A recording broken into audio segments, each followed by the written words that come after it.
평생을 간호사로 살아왔다. 40년 넘게 하얀 가운을 입고 환자들을 돌보며 밤낮 없이 뛰어다녔다. 그 긴 세월 동안 나를 버텨주던 것은 남편과 딸 소진이었다. 하지만 남편이 세상을 떠난 후 내 마음속에는 오직 소진만 남았다. 70이 된 지금 퇴직금과 평생 모아온 적금을 합치면 제법 목돈이 되었다. 이 돈을 무엇에 쓸까 고민할 때마다 소진의 얼굴이 떠올랐다.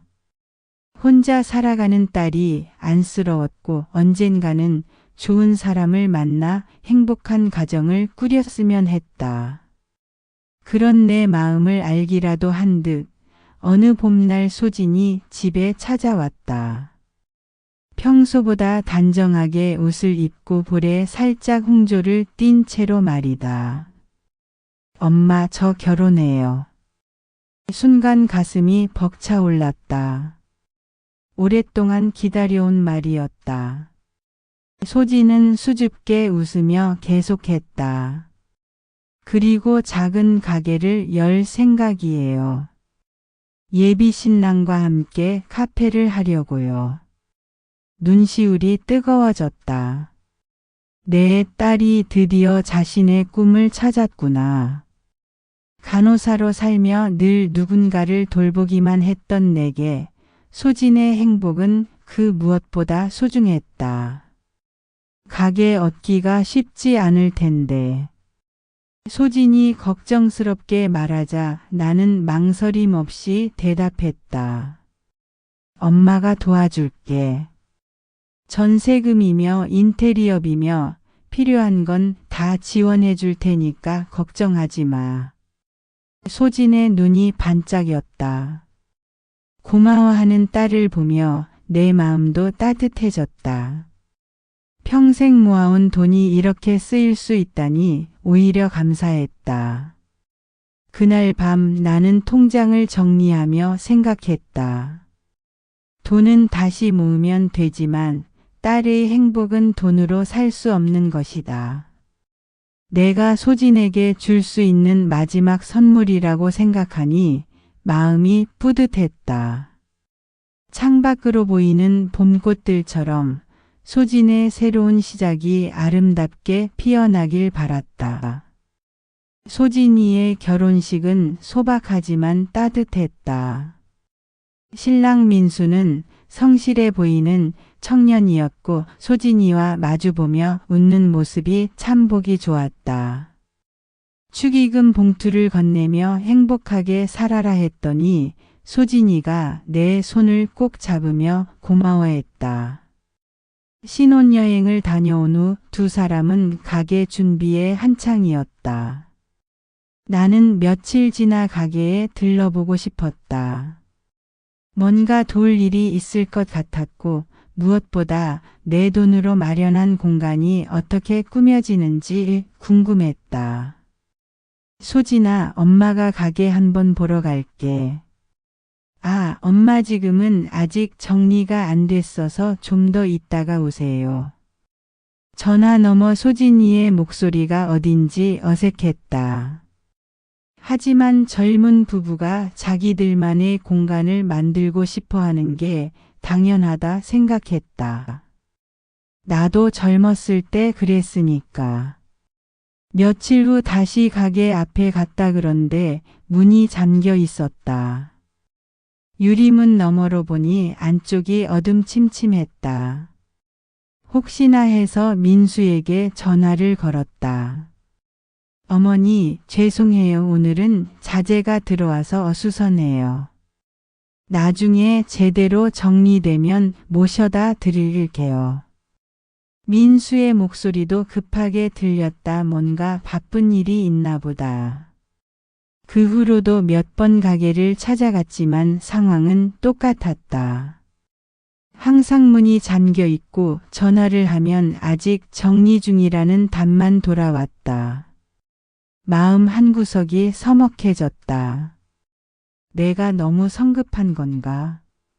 요즘 젊은이들은 부모 간섭을 싫어한다고 하니 조금 더 기다려야겠다고 생각했다.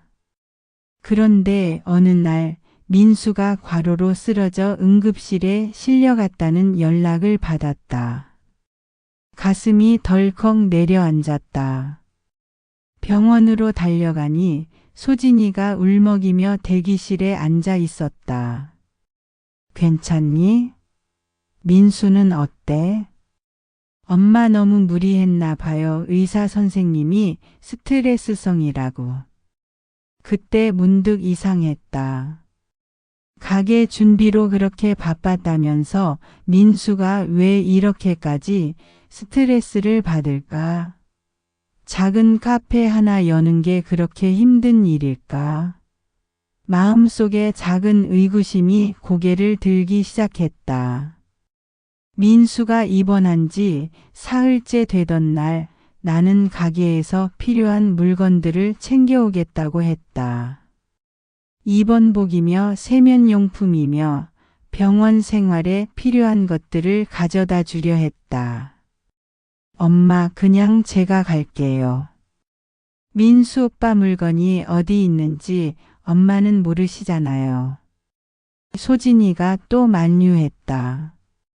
그 말이 맞긴 했지만 왜인지 모르게 마음이 불편했다. 내가 돈을 대준 가게인데 왜 이렇게까지 들어가지 못하게 하는 걸까? 그래, 내가 가거라. 하지만 엄마도 한번 보고 싶다. 지금은 정말 어수선해서. 나중에 깔끔하게 정리되면 모셔다 드릴게요. 그날 오후 나는 혼자 동네를 산책하다가 우연히 가게 쪽으로 발길이 향했다. 멀리서 보니 가게에 불이 켜져 있었다. 그런데 이상했다. 웃음소리가 들렸다. 그것도 여러 명의 목소리였다. 가까이 다가가니 더욱 의아했다. 아이 울음소리도 들리고 낯선 남자의 굵직한 목소리도 섞여 있었다. 카페 준비를 하는 소리가 아니었다. 마치 누군가 거기서 생활하고 있는 것 같았다. 한참을 주저하다가 용기를 내어 문을 열었다. 안녕하세요. 순간 안에서 소란이 일었다. 그리고 내 눈앞에 펼쳐진 광경은 충격 그 자체였다. 가게 안은 온통 생활용품으로 가득했다. 쌀포대가 한쪽 구석에 쌓여 있고 빨래가 곳곳에 널려 있었다.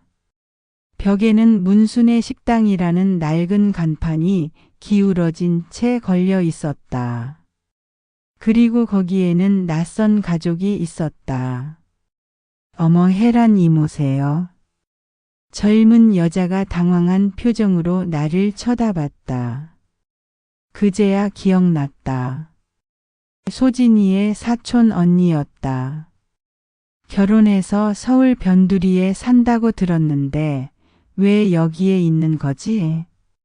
문수야, 너희가 왜 여기에? 그게... 이모 잠깐만 기다리세요. 소진이한테 연락할게요. 내 머릿속이 하얗게 변했다. 이게 무슨 일인가? 내가 딸의 카페 자금으로 대준 돈으로 마련한 이곳이 왜 다른 사람들의 거처가 되어 있는 건가? 아이가 울며 달려와서 내 다리에 매달렸다. 그 순간 모든 게 현실로 다가왔다. 이들은 여기서 살고 있었다. 내 딸이 거짓말을 했다. 이게 다 뭐야? 왜 여기에 너희가 살고 있는 거니?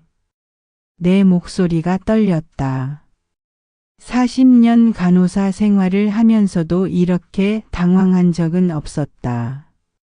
문수는 고개를 푹 숙인 채 대답도 못했고 그의 아내는 아이를 달래느라 정신이 없었다. 이모, 소진이가 곧 올 거예요. 소진이한테 들으세요. 30분쯤 지나서야 소진이가 헐레벌떡 뛰어왔다. 얼굴이 새하얘진 채로 말이다.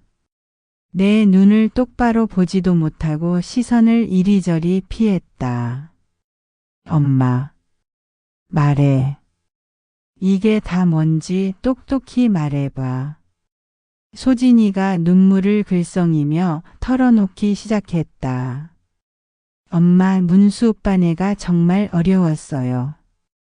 식당 사업이 완전히 망해서 빚만 남았대요. 새빵까지 못 내서 길거리에 나앉을 뻔했어요. 나는 가만히 들었다.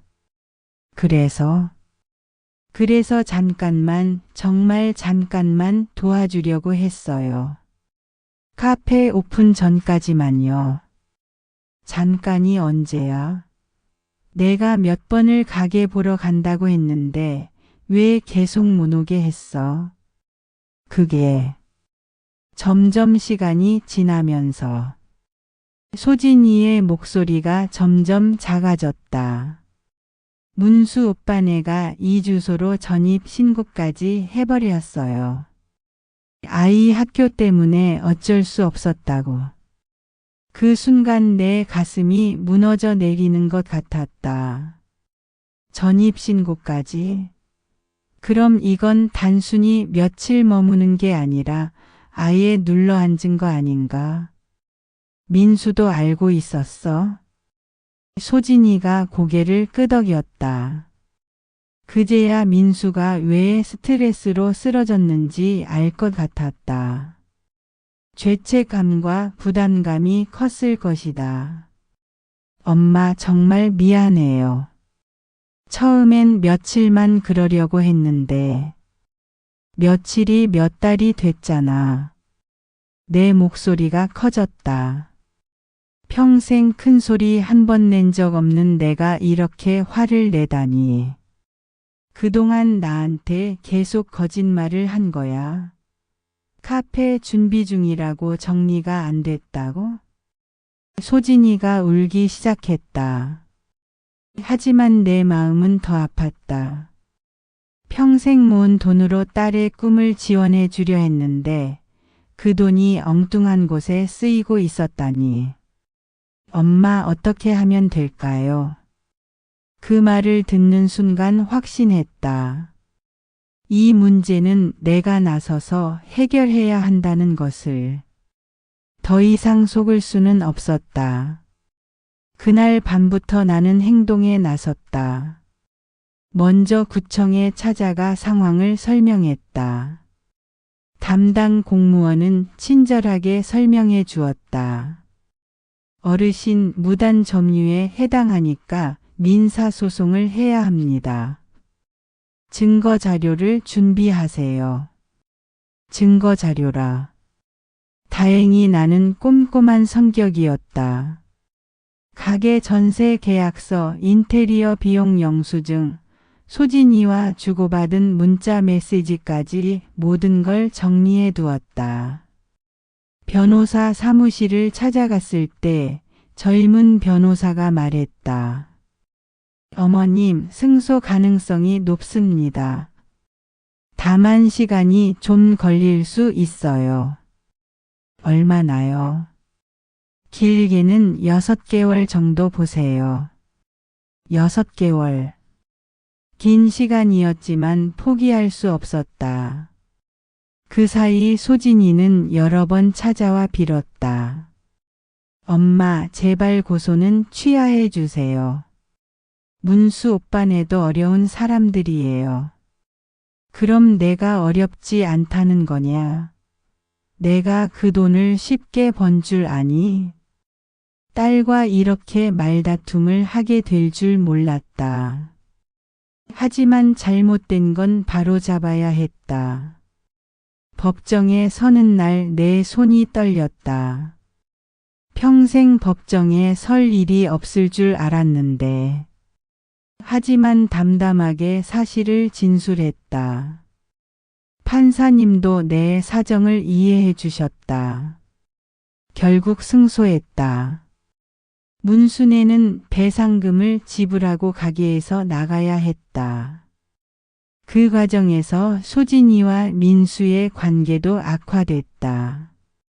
서로 책임을 미루며 다투더니 결국 이혼까지 거론하게 되었다. 그때 민수가 찾아왔다. 어머니, 제가 잘못했습니다. 처음부터 솔직하게 말씀드렸어야 했는데. 민수의 눈에 진심이 보였다. 소진이보다 오히려 민수가 더 괴로워하고 있었다. 이제 와서 후회해도 소용없어. 어머니, 저희 다시 시작하고 싶습니다. 이번엔 정말로 카페를 열어보려고요. 그 후 6개월이 지났다. 민수는 소진이와 화해했고 내 근처로 이사를 왔다. 어느 주말 민수가 말했다. 어머니, 이번 주말에 같이 국립공원에 갈까요? 예전처럼요. 나는 피식 웃었다. 예전처럼이라니. 우리에게 예전은 없다. 모든 게 새로워야 한다. 좋아. 그날 밤 나는 메모장에 적었다. 믿음을 지킬 것. 거짓 위에 사랑을 말하지 말 것. 그리고 나 자신을 포기하지 말 것. 창문으로 바람이 들어왔다. 희미한 햇살이 방 안을 비췄다. 나는 속으로 중얼거렸다. 다시 시작하면 돼.